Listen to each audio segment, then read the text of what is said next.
You ready? Hi. Yes, ma'am. I have a bail review hearing for Mr. Justin Johnson. Okay. Can you bring him up, Judge? You have a plea, you said? No, bail review hearing. Oh, well, I don't necessarily know if we, let me see. He's in custody, right? Oh, that's a high bond.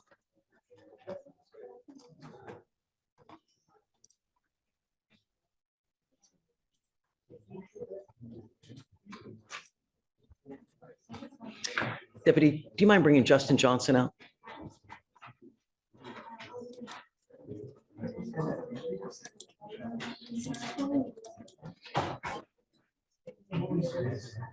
So have you been on the assault since the beginning? So On the assault, have you been on it since the beginning? I just got appointed today. You just got appointed today on everything? Okay, all right. I don't know anything about it. All I know is that he's got a ton of cases that are open. So I'd like to do PC on the new terroristic threat and then on the assault, because no, wait. You want to talk to me while we're waiting? Talk to me. Alex Frank. Okay. We're gonna do a plea with him today. Okay. And then also Aretha Murphy. Okay. So just waiting for the police. Are you, I signed the plea paperwork on Frank. I just need to sign it on Murphy. okay, just tell me when you're ready and bring him up and we can do it. Yeah. Oh, wait, are they both in custody? Yeah, they're both in custody. Okay.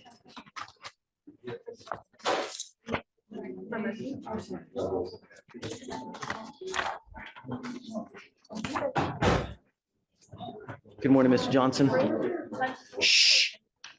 Mr. Johnson, you're charged with 2 cases. You're charged with assault of a family member. You're also charged with terroristic threat of a family or household member.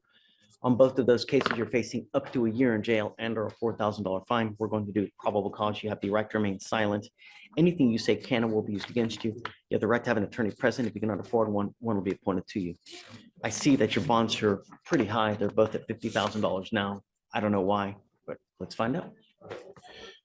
On November 17th, 2024, Texas, the complainant witness made a report that the defendant had assaulted her that day. The complainant witness stated that she and the defendant had been dating for 3 months and broke up. That day, the defendant went through the complainant witness's phone and found some messages between the defendant's cousin and the complainant witness, causing the defendant to become angry. The defendant then accused the complainant witness of sleeping with the defendant's cousin and cornered the complainant witness before pushing her against the wall and throwing her to the floor. The defendant then punched the complainant witness in the head 5 times and kicked her in the stomach, causing pain. So that's the assault in November, and then the terroristic threat in January, on January 7th, 2025 in Harris County, Texas. Officers were dispatched to a disturbance call. Officers arrived and made contact with the complainant witness, who stated that the defendant is her ex-boyfriend, and he came over to her home and stated, quote, "You are playing with my life. I'm going to kill you. I'm going to show you." End quote. Complainant witness stated that the defendant then stated, "Your baby daddy will be dead and you. I'm going to smoke you both." The complainant witness stated that she feared that the defendant would carry through with this threat. Officers called the defendant. He had who acknowledged that he had several warrants relating to the complainant witness. Is the ag assault same complaining witness? Really? Yes.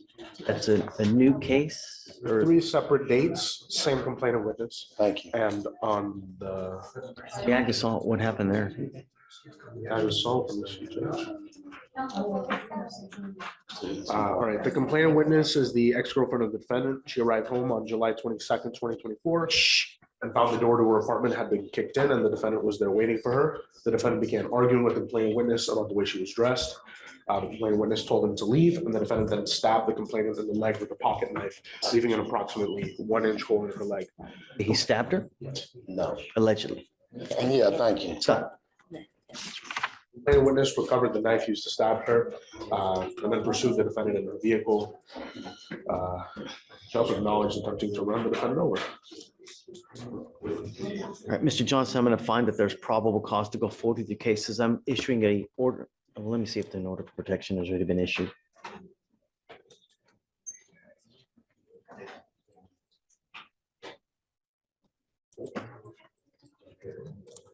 I'm issuing what's called a magistrate order for emergency protection that identifies the complaining witness in this case as a protected individual. You cannot commit family violence or an assault against this person, commit an act in furtherance of an offense under section 42.072 of the Texas Penal Code, which is the stalking statute. You cannot threaten, harass, use another person to communicate a threat or harassing behavior. You cannot be in possession of a weapon or go within. I'm going to do 1,000 feet of where she lives or where she works. Do you understand? Yes, sir. If you violate this, it's very possible they file a violation of protective order. It's one of the worst cases you can pick up. You violate conditions on a BPO, we can have a hearing to hold you at 0 bond, and I'm going to do it in a heartbeat to protect every person in my community. Do you understand? Yes, sir.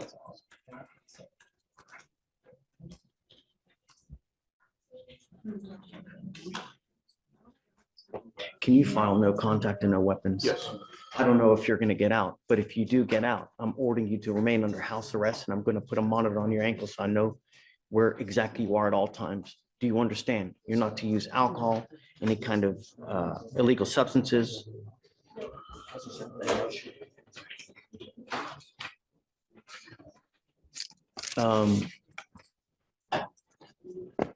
Okay. Did you want to add anything? Yes, Judge. My client wants, I'm good for my client, Judge. If you want, we lower the bond, we opposed to lowering the bond. My client works, he supports his 13-year-old daughter. And those are factual issues. Okay, I'm gonna let him have the floor. Yes, Judge. No, because you know what? I just don't want you to say something. The only thing I know is that you have an open felony evading. You're on probation for felon in possession of a weapon. You pick up an assault family member in November, an aggravated assault with an alleged stabbing, and now a terroristic threat. So you were literally out Judge, that's from with the all same, this, and now you pick up.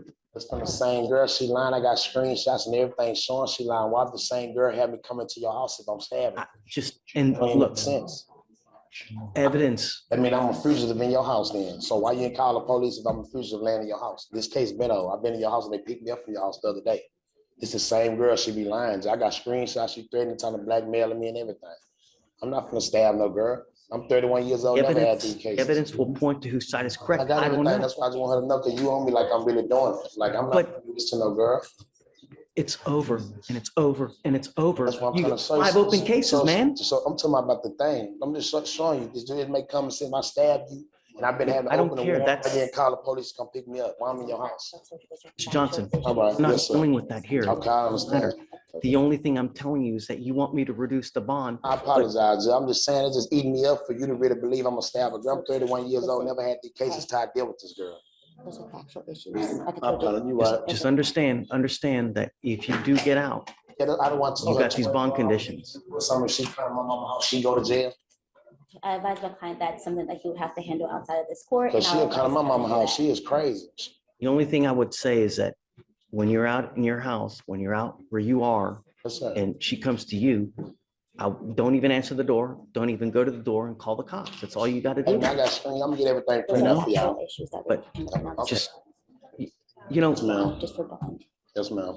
Mr. Johnson, in life, there are certain people who are a cancer to you. And if you don't cut them out of your life, For sure, that's what I'm What doing I right mean- now. That's why I'm gonna get this out the way. I'm gonna get the screenshots, everything shown, everything, and get this out the way, bro. we're good. Yes, sir. I need him to sign the condition. I don't know if I'm going to reduce the bond, let's do this. He's being held at no bond right now on all the felonies as it is. If that changes, come back and we can talk. Okay, but right now he's being held at no bond on all these felony cases as it is. So if and when that does change, come back. 50, 20. They gave me $250,000 bond and a 20 on the felonies. I see on the ag assault, on the evading, it's at no bond. Right? On Mr. Johnson?